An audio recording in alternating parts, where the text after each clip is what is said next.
ഇത് സ്ക്രീനിംഗ് കമ്മിറ്റിയുടെ യോഗമാണ് ചേർന്നത്. അതിൽ പ്രതിപക്ഷ നേതാവും KPCC പ്രസിഡന്റുമാണ് കേരളത്തിൽ നിന്ന് പങ്കെടുത്തത്.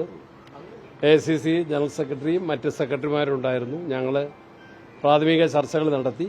ഇത് CEC സെൻട്രൽ ഇലക്ഷൻ കമ്മിറ്റിയിലേക്ക് നിർദ്ദേശങ്ങൾ സബ്മിറ്റ് ചെയ്യും. അവരാണ് ഫൈനലായിട്ട് സ്ഥാനാർത്ഥികളെ തീരുമാനിക്കേണ്ടത്. ഞങ്ങൾ പല രൂപത്തിലും ചർച്ചകൾ നടത്തിയിട്ടുണ്ട്. അല്ലല്ല, കുറെ സ്ഥലങ്ങളിലേക്ക് പേരുകൾ നിർദ്ദേശിച്ചിട്ടുണ്ട്. കുറെ സ്ഥലം ഇനി കേരളത്തിൽ കൂടുതലായി ചർച്ചകൾ നടക്കുന്നുണ്ട്. കുറെ സ്ഥലങ്ങളിലേക്ക് ഞങ്ങൾ നിർദ്ദേശങ്ങൾ കൊടുത്തിട്ടുണ്ട്. അതിപ്പോ ഞങ്ങളിപ്പോ വ്യക്തമാക്കുന്നില്ല.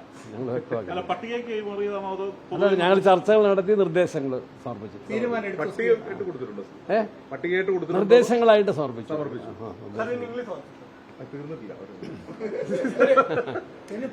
Nothing more.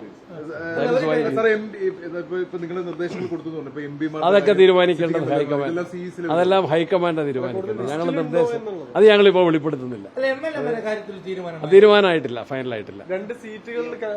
അല്ല, അങ്ങനെയൊന്നും ഇന്ന സീറ്റൊന്നുമില്ല. തീരുമാനമായിട്ടില്ല, ഫൈനലായിട്ട്. ഒരു വിന്നബിലിറ്റി ഫാക്ടർ പ്രത്യേകിച്ച് അത് ഹൈക്കമാൻഡാ തീരുമാനിക്കേണ്ടത്. ഇത് സ്ക്രീനിംഗ് കമ്മിറ്റി മാത്രമാണ് ചേർന്ന് CEC സെൻട്രൽ ഇലക്ഷൻ കമ്മിറ്റിയാണ് ഫൈനലൈസ് ചെയ്യേണ്ടത്. അത് ഞങ്ങള് പ്രതിപക്ഷ നേതാവ് നയിക്കുന്ന ജാഥയുണ്ട്.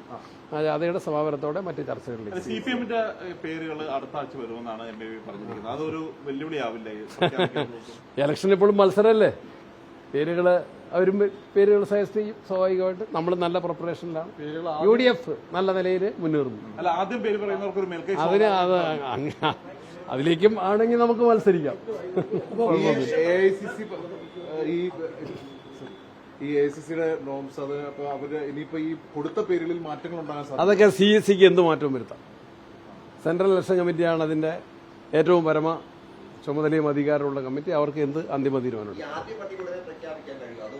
ഞങ്ങൾ ആലോചിച്ച് CECയുടെ സൗകര്യത്തിന് ഡേറ്റ് നിശ്ചയിച്ച് അവരാണ് ഫൈനലൈസ് ചെയ്യുന്നത്. അത് ആലോചിക്കാം. പ്രതിപക്ഷ ജാഥ കഴിഞ്ഞിട്ട് മാർച്ച് കഴിഞ്ഞിട്ടായിരിക്കും. അതെ, ജാഥ കഴിഞ്ഞിട്ട് ഫൈനലൈസേഷൻ ഉണ്ടാവും. പ്രഖ്യാപനം വരുള്ളൂ. അത്രേ ഉള്ളൂ. അതിനു മുമ്പില്ല. ആ കാര്യം ഉറപ്പിച്ചു പറയാം.